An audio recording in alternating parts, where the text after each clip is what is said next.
तुम ब्रह्मा हो, पूरा ब्रह्मांड तुम्हारे भीतर है। क्या हो अगर तुम्हारी असली पहचान वो नहीं है जो तुम शीशे में देखते हो? क्या हो अगर जीवन सिर्फ जन्म और मृत्यु के बीच की एक यात्रा नहीं बल्कि एक दिव्य रहस्य है?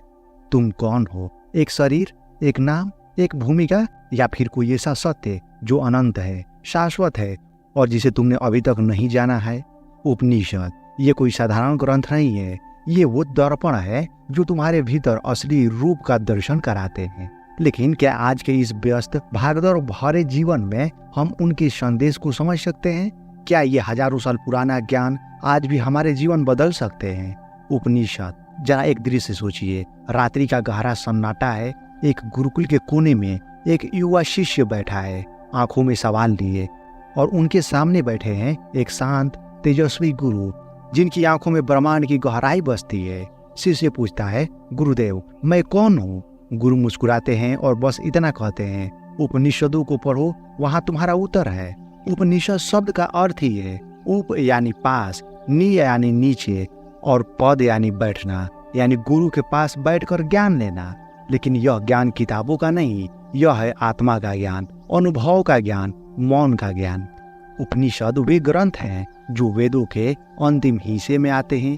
इन्हें वेदांत भी कहा जाता है। ये ज्ञान का अंतिम शिखर है।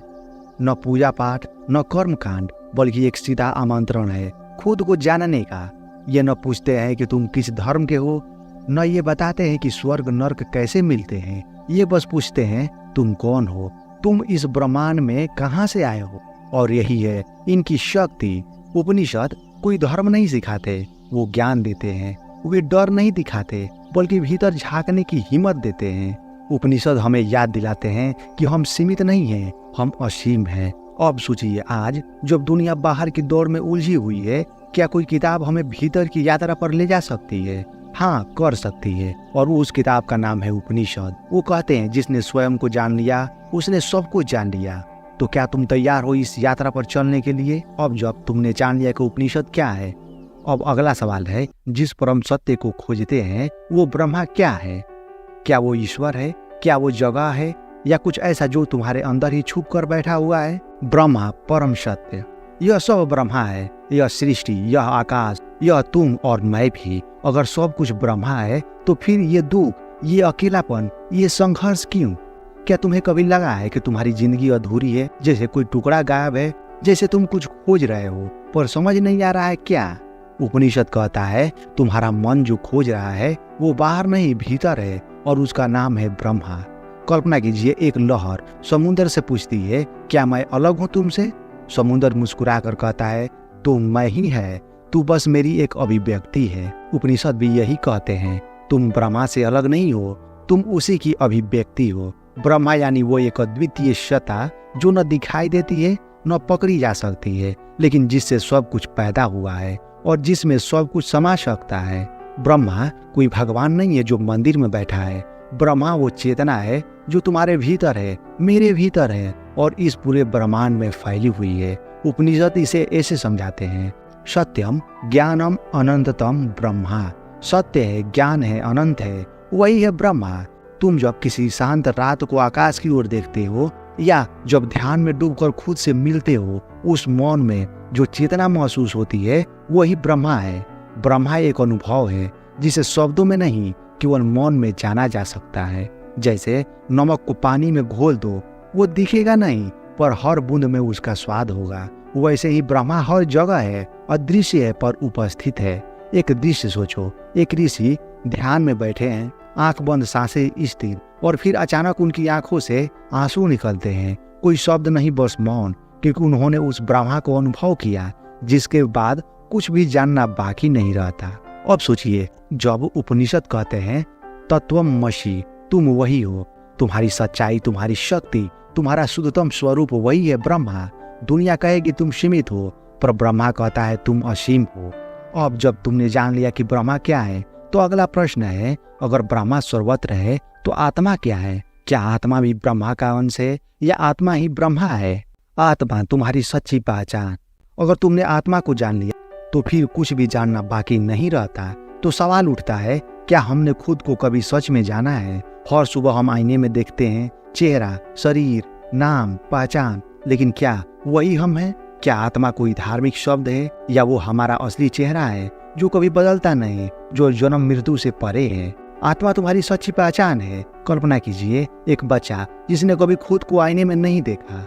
वो सोचता है कि वो बस दूसरों के शब्दों से बना है। तू शरारती है, तू होशियार है, तू कमजोर है। लेकिन एक दिन उसे आईना मिलता है, वो खुद को पहली बार देखता है और तब उसे एहसास होता है, मैं वो नहीं हूँ जो दुनिया कहती है, मैं वो हूँ जो भीतर बसता है।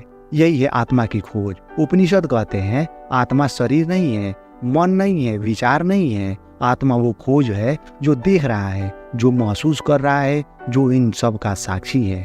आत्मा कोई चीज नहीं है, वो है चेतना, वो जो सब कुछ देखती है लेकिन खुद अदृश्य है। आत्मा न कभी जन्म लेती है न कभी मरती है। कठ उपनिषद में कहा गया है कि आत्मा न कभी जन्म लेती है न कभी मरती है।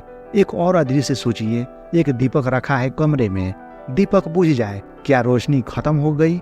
नहीं, रोशनी का स्रोत अभी भी है, बस उसकी अभिव्यक्ति छिप गई है। वैसे ही जब शरीर खत्म होता है तो आत्मा खत्म नहीं होती, वो बस अगले अनुभव की ओर बढ़ जाती है। एक ऋषि अपने शिष्यों से कहते हैं, तू शरीर नहीं है, तू वो है जो शरीर को चला रहा है। तू मन नहीं है, तू वो है जो मन के विचारों को देखता है। तू आत्मा है, तू शुद्ध, स्वतंत्र और अपरिवर्तनीय है। अब सोचिए, हम दिन भर कितनी चीजों से अपनी पहचान जोड़ते हैं, पद, पैसा, शरीर, रिश्ते, लेकिन जब वो सब टूट जाए तो क्या बचता है? उपनिषद जवाब देते हैं, आत्मा बचती है और वही है असली मैं। तुम आत्मा हो, न डरते हो, न टूटते हो, न खोते हो। तुम पूर्ण हो, तुम ब्रह्मा हो। अब जब हमने आत्मा को समझ लिया, अब एक और बड़ा रहस्य हमारे सामने आता है। अगर ब्रह्मा और आत्मा दोनों एक चेतना है तो क्या वो दोनों अलग हैं या एक ही है? तत्त्वम असि का रहस्य। तत्त्वम असि, तुम वही हो, लेकिन कौन तू और क्या है वही? क्या उपनिषद कह रहे हैं कि हम ईश्वर ही है? क्या ये घमंड है या एक गहरा मौन सत्य? क्या तुमने कभी महसूस किया है कि इस पूरी दुनिया में अकेले पड़ गए हो, जैसे तुम किसी बड़े रहस्य का हिस्सा हो, लेकिन तुम्हें उस रहस्य की चाबी कभी नहीं मिली? तत्त्वम असि, यह चाबी है, यह तुम्हारे भीतर छुपे ब्रह्मांड का दरवाजा है। कल्पना करो, एक शिष्य अपने गुरु के पास आता है, वो सवालों से भरा है, गुरुदेव क्या ईश्वर अलग है? क्या वो कहीं ऊपर बैठा है? गुरु केवल इतना कहते हैं, तत्त्वमसि, तू वही है। शिष्य चौंकता है, मैं वही हूँ मतलब? और यहीं से शुरू होता है जागरूकता की असली यात्रा। तत् यानी वो ब्रह्मा, परम सत्ता, चेतना। त्वम यानी तुम, असि यानी हो, मतलब तू ही ब्रह्मा है। तेरी आत्मा और ब्रह्मा में कोई भेद नहीं। एक बहुत सुंदर दृष्टांत है। एक छोटी सी लहर समुद्र से कहती है, तू बहुत विशाल है, मैं बस एक तिनका हूँ। समुद्र कहता है, नहीं, तू तिनका नहीं, तू मैं ही है, बस तूने खुद को अलग समझ लिया है। उपनिषद कहते हैं हमारे दुख, डर और भटकाव का कारण यही है, हमने खुद को अलग मान लिया है, जबकि सत्य ये है हम उस अनंत चेतना का ही अंश है, वही पूर्ण चेतना। तुम मंदिर में ईश्वर खोजते हो, पर उपनिषद कहता है खुद को देखो, वहाँ जो मौन है वही ईश्वर है। अब सोचो, अगर तुम्हें यकीन हो जाए कि तुम ब्रह्मा हो तो क्या तुम खुद को छोटा समझोगे? क्या डर और सुरक्षा, अहंकार तुम्हें छू पाएंगे? नहीं, क्योंकि जब तुम जान चुके हो मैं वो नहीं जो दुखी होता है, मैं वो हूँ जो साक्षी है, जो अमर है, शांत है और ब्रह्मा है। ये वाक्य है तत्त्वम असि। तुम्हें सिर्फ सिखाता नहीं, तुम्हें झकझोरता है। ये कहता है तुम सीमित नहीं हो, तुम असीम हो, तुम भिखारी नहीं हो, तुम ब्रह्मा हो। हर बार जब तुम खुद को कमजोर समझो, हर बार जब तुम कहो मैं कुछ नहीं हूँ, याद रखना उपनिषद ने पहले ही कह दिया है, तुम वही हो, तुम ब्रह्मा हो। अब सवाल यह नहीं है कि ब्रह्मा कौन है, सवाल यह है क्या तुम अपने भीतर उस ब्रह्मा को पहचानने के लिए तैयार हो? नेति नेति, मैं शरीर नहीं हूँ, मैं मन नहीं हूँ, मैं भावना नहीं हूँ, तो फिर मैं कौन हूँ? कभी कभी जवाब पाने के लिए हमें जवाबों की तलाश छोड़नी पड़ती है।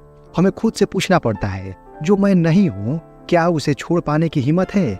नेति नेति, यह है उपनिषद की सबसे मौन लेकिन सबसे शक्तिशाली प्रक्रिया। एक युवा शिष्य अपने गुरु से पूछता है, गुरुदेव ब्रह्मा क्या है, आत्मा क्या है, मेरा स्वरूप क्या है? गुरु कुछ नहीं कहते, बस शांत बैठ जाते हैं और फिर धीरे धीरे कहते हैं, यह शरीर, यह मन, यह विचार, यह भावना। नेति नेति का अर्थ है यह नहीं, यह भी नहीं।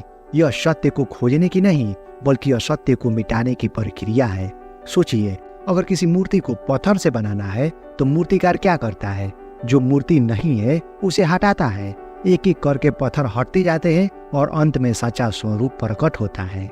उपनिषद भी यही कहता है, सत्य पहले से मौजूद है, हमें बस अपने झूठे पहचान पत्र को फाड़ना है। जब तुम कहते हो मैं दुखी हूँ, मैं गुस्से में हूँ, मैं असफल हूँ, तो उपनिषद कहते हैं नेति, ये तुम नहीं हो। एक गहरी रात का दृश्य सोचिए।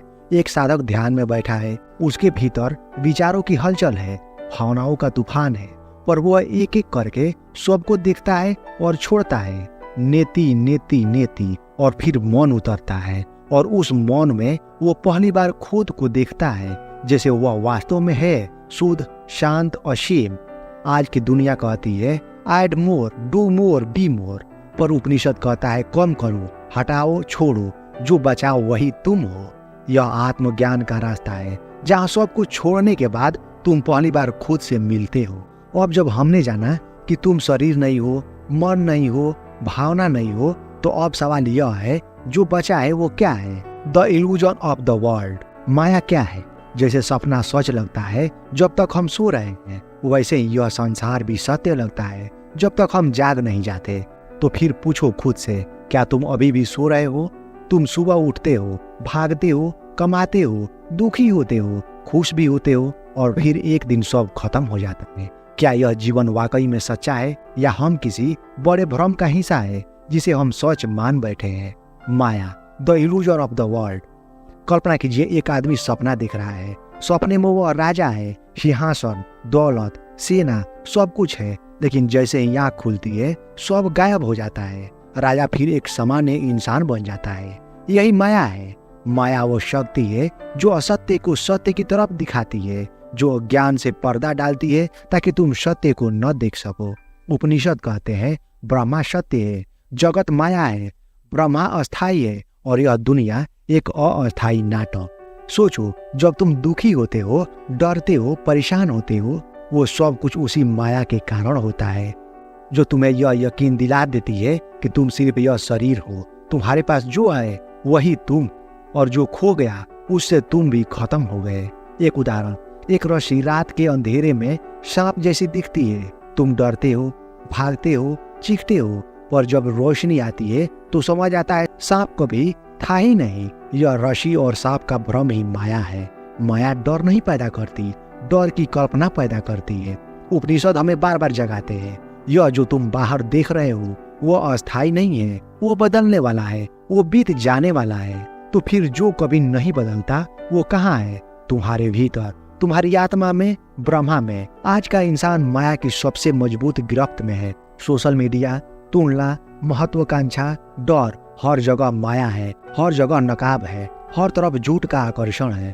पर उपनिषद कहते हैं जो दिखता है वो है नहीं, और जो है वो दिखता नहीं। तो सवाल यह है, क्या तुम इस भ्रम से जागना चाहते हो या इस नींद में जीवन बिता दोगे?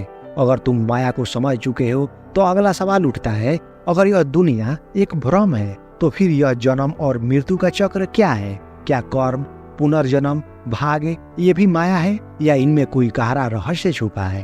कर्म और पुनर्जन्म का चक्र, जो तू बोएगा वही तू काटेगा। इस जीवन में या अगले में तू सोचता है कि कुछ छुपा लिया है, पर उपनिषद कहते हैं कुछ भी नहीं छुपता। कभी तुम्हारे साथ कुछ ऐसा हुआ है जिसका कोई जवाब नहीं मिला? किसी ने कुछ बुरा नहीं किया फिर भी उसका जीवन संघर्ष से भरा है। किसी ने खूब पाप किए फिर भी सब कुछ आसानी से पा लिया। ये क्यों होता है? क्यों कुछ दर्द हमारे साथ जन्म से ही आते हैं? कर्म और पुनर्जन्म का चक्र।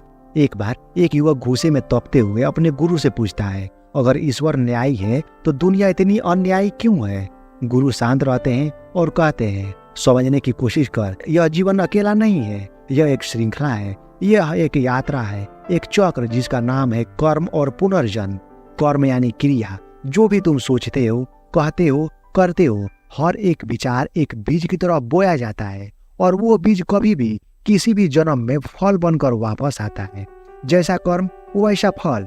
अब सोचो, आज तुम किसी को दुखी करोगे, शायद इस जन्म में कुछ न हो, पर अगली यात्रा में वो पीड़ा तुम्हारी ही बनेगी। उपनिषद मानते हैं कि आत्मा शरीर बदलती है, जैसे कोई इंसान पुराने कपड़े उतारकर नए कपड़े पहन ले, पर आत्मा वही रहती है, बस उसका कर्म साथ चलता है। पुनर्जन्म कोई साझा नहीं है, वो एक अवसर है। कर्म चक्र हमें यह नहीं सिखाता कि हम डरें, बल्कि ये सिखाता है हर पल को पूर्णता से जियो, हर कार्य को श्रद्धा से करो, क्योंकि कुछ भी व्यर्थ नहीं जाता। आज के समय में लोग कहते हैं क्या फर्क पड़ता है, जो होगा देखा जाएगा, पर उपनिषद कहते हैं फर्क पड़ता है। हर सोच, हर शब्द, हर कदम भविष्य की कहानी लिखता है। तुम भाग्य से नहीं बनते हो, तुम अपने कर्मों से अपनी नियति गढ़ते हो। अब जब हमने जाना कि कर्म तुम्हारी कहानी लिखते हैं और पुनर्जन्म उसकी अगली पंक्तियां बनाते हैं, तो अगला प्रश्न उठता है, इस चक्र से बाहर कैसे निकला जाए? क्या कोई रास्ता है जो जन्म और मृत्यु की सीमा को तोड़ सके? ज्ञान युग का मार्ग ज्ञानमय अग्नि है जो अज्ञान को जलाकर तुम्हें स्वयं तक पहुंचा देती है। तो क्या तुम तैयार हो अपनी असली पहचान से मिलने के लिए? हम सब कुछ जानना चाहते हैं, दूसरों को, दुनिया को, ईश्वर को, लेकिन क्या कभी अपने भीतर झांक कर देखा है? क्या हम वाकई में खुद को जानते हैं या बस उन विचारों से बने हैं जो दुनिया ने हमें दे दिए?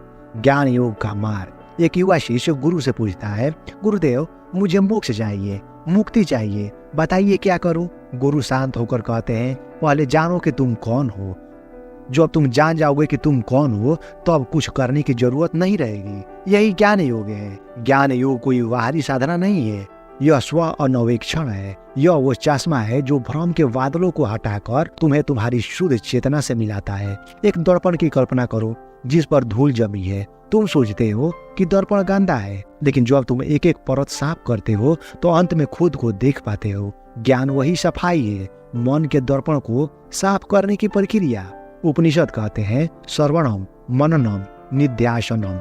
श्रवणम अर्थात गुरु से सत्य को जानना, मननम अर्थात उस पर गहराई से विचार करना, निध्यासनम अर्थात उसी सत्य में बार बार ध्यान लगाना जब तक वह अनुभूति न बन जाए। धीरे धीरे एक दिन अहंकार गलता है, मैं मिटता है और बचता है केवल ब्रह्मा। एक साधक ध्यान में बैठा है, न कोई मंत्र न कोई कल्पना, बस एक सवाल, मैं कौन? और जब हर उत्तर गिरता है, हर पहचान टूटती है, तो भीतर से आवाज आती है, मैं वही हूँ, चैतन्य, शुद्ध, अचल। आज की दुनिया कहती है ज्यादा करो, जल्दी करो, सबसे पहले करो, लेकिन ज्ञान योग कहता है रुको, देखो, सोचो।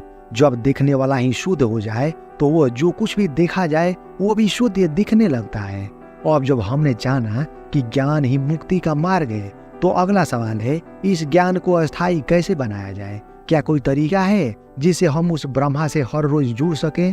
ध्यान का विज्ञान। तुम्हें परमात्मा तक पहुंचने के लिए कहीं जाने की जरूरत नहीं, बस मौन में उतर जाओ, क्योंकि मौन ही उसका घर है। क्या तुम थक चुके हो इस दुनिया के शोर से, हर पल को सोचते हुए, हर काम में उलझे हुए, लेकिन फिर भी एक खालीपन सा? क्या तुमने कभी उस मौन को छुआ है जो शब्दों से परे है, जहाँ आत्मा सांस लेती है? एक साधक गुरु से पूछता है, गुरुदेव ब्रह्मा को कैसे जानूं? गुरु मुस्कुराते हैं, उसका हाथ पकड़ते हैं और एक शांत गुफा में ले जाते हैं। गुरु कहते हैं, अब कुछ मत बोलो, कुछ मत सोचो, बस मौन हो जाओ, देखो भीतर क्या घटता है। यही है ध्यान। ध्यान कोई तकनीक नहीं है, ध्यान एक लौटना है अपने भीतर। उपनिषदों का कहना है, ध्यान वो अग्नि है जिसमें अज्ञान जलकर राख हो जाता है। जब तुम आंखें बंद करते हो, सांसों पर ध्यान देते हो और अपने विचारों को बस आते जाते देखते हो, तो अब धीरे धीरे एक गहराई प्रकट होती है। वह मौन जो सब कुछ जानता है। एक बहुत सुंदर दृश्य सोचो, एक झील, अगर उसका पानी हिल रहा है तो तुम उसमें अपना चेहरा नहीं देख सकते, लेकिन जब पानी शांत हो जाए तो जो दिखता है वो सच्चा है। ध्यान वही शांति है जहाँ तुम्हारा मन शांत होता है, तो अब आत्मा का प्रतिबिंब साफ दिखने लगता है। ध्यान कोई पलायन नहीं है, ध्यान एक लौटना है, लौटना उस जगह पर जहाँ से जीवन शुरू हुआ था, तुम्हारी चेतना। दुनिया कहती है शांत बैठने से कुछ नहीं होता, लेकिन उपनिषद कहते हैं सब कुछ वहीं से शुरू होता है। जो खुद से मिल गया उसे किसी ईश्वर की तलाश नहीं करनी पड़ती, क्योंकि वो जानता है ईश्वर मौन में छिपा बैठा है। अब जब तुमने ध्यान को छुआ है, अब अगला कदम है मुक्ति, जन्म मृत्यु के चक्र से आजादी, भीतर के बंधनों से पूर्ण मुक्ति, मोक्ष अंतिम लक्ष्य। जो जन्मा है वो मरेगा, लेकिन जो मुक्त है वो कभी न जन्मता है न मरता है। तो फिर सोचिए, क्या आप अभी तक बंद है या आजाद होने के लिए तैयार? हम सब कुछ पाना चाहते हैं, सफलता, प्रेम, शांति, सुरक्षा, लेकिन क्या यह सब कुछ पाने के बाद भी हम सचमुच पूर्ण हो जाते हैं? क्या ये सब भ्रम है? क्या असली शांति केवल मुक्ति में छिपी है? एक बार एक वृद्ध सन्यासी ने अपने अंतिम क्षणों में कहा, मैं जा नहीं रहा, मैं केवल लौट रहा हूँ उस जगह जहाँ से सब शुरू हुआ था। यही है मोक्ष। मोक्ष कोई मृत्यु के बाद मिलने वाला स्वर्ग नहीं है, यह जीवन में ही मिलने वाला भीतर की स्वतंत्रता है। उपनिषद कहते हैं जब मन के सभी इच्छाएं समाप्त हो जाती है तब मनुष्य अमर हो जाता है। मोक्ष का अर्थ है बंधनों से मुक्ति, अहंकार से मुक्ति, भीतर के डर, लोभ, मोह और अज्ञान से भी मुक्ति। कल्पना कीजिए एक पिंजरे में बंद पक्षी को। वह सोचता है यही जीवन है, लेकिन एक दिन पिंजरा खुल जाता है, वो बाहर आता है और पहली बार आकाश को छूता है। मोक्ष वही अनुभव है जहाँ आत्मा पहली बार उड़ान भरती है उस ब्रह्मा के साथ एकाकार होने के लिए, और तब उसे समझ आता है वो कभी बंधी ही नहीं थी, बस भूल गई थी कि वो उड़ सकती है। आज की दुनिया में मोक्ष का मतलब बना दिया गया है त्याग, तपस्या, पहाड़ों पर जाना, लेकिन उपनिषद कहते हैं मोक्ष यही है, यही इसी जीवन में अगर तुमने स्वयं को पहचान लिया। मोक्ष तब होता है जब मैं मिटता है और सब कुछ बन जाता है। अगर तुमने जान लिया कि मोक्ष कोई मंजिल नहीं है बल्कि एक जागृति है, तो अंतिम प्रश्न है क्या यह ज्ञान केवल जानने के लिए था या जीने के लिए? गुरु शिष्य संवाद। जब शिष्य तैयार होता है गुरु स्वयं प्रकट होता है, और जब वो मिलते हैं तब आत्मा की नींद टूटती है। क्या आपने कभी किसी ऐसी व्यक्ति से मुलाकात की है जिसकी एक नजर, एक शब्द आपकी पूरी जिंदगी को बदल देता है? ऐसे व्यक्ति को उपनिषद गुरु कहते हैं, और उसके सामने बैठा जिज्ञासु शिष्य। कल्पना कीजिए एक युवा ब्रह्मचारी सत्य की तलाश में गहराइयों से भरा एक प्रश्न लिए जंगल की ओर निकलता है। वो हर ज्ञानी से पूछता है मैं कौन हूँ, सत्य क्या है, मुक्ति कैसे मिले? कई जगहों से उत्तर मिलते हैं लेकिन तृप्ति नहीं, और फिर एक दिन उसे मिलता है एक मौन ऋषि जिसकी आंखों में ब्रह्मा की शांति है। वो झुकता है और पूछता है गुरुदेव मुझे ब्रह्मा दिखाइए। गुरु मुस्कुरा कर कहते हैं पहले उस मैं को पहचानो जो पूछ रहा है, फिर ब्रह्मा को देखना बाकी नहीं रहेगा। यही गुरु शिष्य संवाद है। यह कोई जानकारी देने का रिश्ता नहीं है, यह जागृति देने का रिश्ता है। उपनिषदों में कई ऐसे संवाद है जैसे नचिकेता और यमराज। कठ उपनिषद में नचिकेता और यमराज के बीच का संवाद। एक बालक मृत्यु के देवता से प्रश्न करता है मृत्यु के बाद क्या होता है। छांदोग्य उपनिषद में श्वेतकेतु और उनके पिता उछालक के बीच संवाद। पिता बार बार कहते हैं तत्त्वमसि, तुम वही हो। हर संवाद में एक ही उद्देश्य है, शिष्य को उस ज्ञान तक पहुंचाना जो शब्दों से परे है। गुरु वह है जो केवल उत्तर नहीं देता बल्कि शिष्य के भीतर की ज्योति को प्रज्वलित करता है, और शिष्य वह है जो केवल जानकारी नहीं चाहता बल्कि सत्य का अनुभव करता। आज के समय में जब हम गूगल से सवाल पूछते हैं तो गुरु की भूमिका अक्सर खो जाती है, लेकिन उपनिषद कहता है गूगल तुम्हें उत्तर देगा पर गुरु तुम्हें स्वयं से मिलवाएगा। गुरु का मौन शिष्य के भीतर क्रांति ला सकता है, और एक सच्चा शिष्य अपने जीवन से गुरु को जीता है। अब जब हमने जाना कि गुरु शिष्य संवाद केवल प्रश्न और उत्तर का लेन देन नहीं बल्कि प्रकाश से प्रकाश का मिलन है, तो अगला सवाल यह है क्या यह संवाद केवल ऋषियों तक सीमित था या आज भी हम इस संवाद को अपने जीवन में जगा सकते हैं? गहराई से दो प्रमुख उपनिषद, तत्त्वमसि, तुम वही हो, अहम ब्रह्मास्मि, मैं ब्रह्मा हूँ। क्या यह केवल शब्द है या चेतना के द्वार खोलने वाली चाबी? क्या आपने कभी सोचा है अगर कोई प्रश्न सिर्फ पढ़ने के लिए नहीं बल्कि जीने के लिए लिखा गया हो तो? अगर कुछ वाक्य तुम्हारे भीतर आग जला दे और तुम वही बन जाओ जो तुम सदा से थे। छांदोग्य उपनिषद। इस उपनिषद में हमें मिलता है उछालक ऋषि और उनके पुत्र श्वेतकेतु का संवाद। श्वेतकेतु बहुत ज्ञानवान होकर लौटता है, लेकिन पिता देखता है वो खुद को नहीं जानता। उछालक उससे एक सवाल करते हैं, तू वह जानता है क्या जिसे जान लेने के बाद सब कुछ जान लिया जाता है? और फिर वे उसे तत्त्वमसि सिखाते हैं। तत्त्वमसि, तू वही है, ब्रह्मा ही तू है। यह उपनिषद हमें बताता है ज्ञान तब तक अधूरा है जब तक वह आत्मा को छू न ले। यह केवल ब्रह्मा की बात नहीं करता बल्कि कहता है तू ही ब्रह्मा है। एक बीज का उदाहरण कीजिए।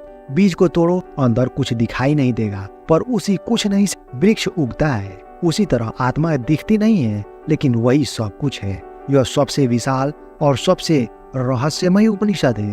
बृहदारण्यक उपनिषद यह सबसे विशाल, सबसे रहस्यमय उपनिषद है जिसका नाम ही कहता है बृहद अर्थात विशाल। अरण्यक अर्थात वन में बोला गया। यह उपनिषद मौन जंगलों की तरह है। भीतर उतरोगे तो गूंजेगा, अहम ब्रह्मास्मि, मैं ब्रह्मा हूँ। यह उपनिषद याज्ञवल्क्य और मैत्रेयी का संवाद प्रस्तुत करता है, एक पति और पत्नी का ऐसा संवाद जो इस पृथ्वी पर शायद सबसे उच्चतम उत्तर का संवाद है। मैत्रेयी पूछती है, क्या धन से अमरत्व संभव है? याज्ञवल्क्य उत्तर देते हैं, नहीं, केवल आत्मा के ज्ञान से अमरत्व संभव है। और यहीं से आती है वो बात, अहम ब्रह्मास्मि, मैं ब्रह्मा हूँ। एक ऐसी चुप्पी की कल्पना कीजिए जहाँ प्रश्न समाप्त हो जाते हैं और उत्तर की कोई जरूरत नहीं रहती। बृहदारण्यक उपनिषद हमें सिखाता है, शांति शब्दों से नहीं, स्वयं की साक्षी से मिलती है। ये दोनों उपनिषद कहते हैं, बाहर मत दौड़ो, जो कुछ भी जानना है वो तुम्हारे भीतर ही है। तुम न छोटे हो न अधूरे, तुम वही हो जिसकी तुम तलाश कर रहे थे। अब जब तुमने जान लिया छांदोग्य की करुणा और बृहदारण्यक की गहराई को छू लिया, अब अगला और अंतिम प्रश्न है, इस महान ज्ञान को केवल समझना ही काफी है या इसे जीने की जिम्मेदारी भी है? जीवन में उपनिषदों का प्रयोग, सत्य को जानना आसान है, उसे जीना वही असली तप है। तो अब सवाल ये नहीं है कि तुम उपनिषद पढ़े या नहीं, सवाल यह है, क्या तुमने उन्हें जिया? क्या तुम हर दिन की भाग दौड़ में ये भूल जाते हो कि तुम सिर्फ यह शरीर नहीं हो? क्या तुम कभी रुक कर सोचते हो, मैं कौन हूँ, मुझे कहाँ पहुँचना है? और सबसे बड़ा सवाल, क्या मैं वही जी रहा हूँ जो मेरी आत्मा को चाहिए? कल्पना कीजिए, एक सुबह जब आप उठते हैं और दर्पण में दिखने से पहले भीतर झांकते हैं, जहाँ आप खुद से पूछते हैं, क्या मैं आज का दिन की आत्मा की तरह जी रहा हूँ या एक मशीन की तरह? उपनिषद हमें सिखाता है, पहला, ब्रह्मा सर्वत्र है, तो फिर क्यों किसी को नीचा समझे, क्यों किसी से घृणा करे? जब हर जीव में वही चेतना है तो हम सब एक परिवार है। दूसरा, आत्मा अमर है, तो फिर मृत्यु से डर कैसा और सफलता का डर कैसा? डर वहां होता है जहां अज्ञान होता है। तीसरा, माया अस्थायी है, तो फिर क्यों इसे दिखावे, पैसे, तुलना में खोए जाए? क्यों न उस शांति की ओर लौटे जो भीतर है? चौथा, ध्यान और मौन में सत्य है, तो फिर क्यों हर पल बाहरी शोर में उलझे रहे? क्यों न हर दिन कुछ पल खुद के साथ बैठे?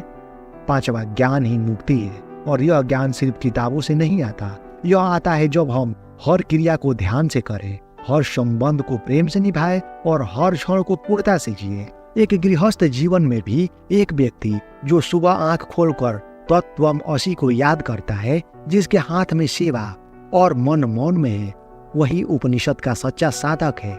उपनिषदों को जीने का अर्थ है हर चीज में ईश्वर को देखना, आत्मा के और करीब जाना। दुनिया कहेगी ये बातें तो किताबों में अच्छी लगती है, लेकिन तुम वह अपनी दृष्टि बना लो तो यही बातें तुम्हें स्वर्णिम, शुद्ध और शांत जीवन का रास्ता दिखाएंगे। उपनिषद तुमसे कुछ बाहर नहीं चाहते, वो तुम्हें अंदर की ओर ले जाना चाहते हैं, जहाँ सब कुछ है और कुछ भी नहीं चाहिए। अगर आपको वीडियो पसंद आया तो इसे लाइक करें, अपने दोस्तों के साथ शेयर करें और हमारे चैनल को सब्सक्राइब करें। बहुत बहुत धन्यवाद।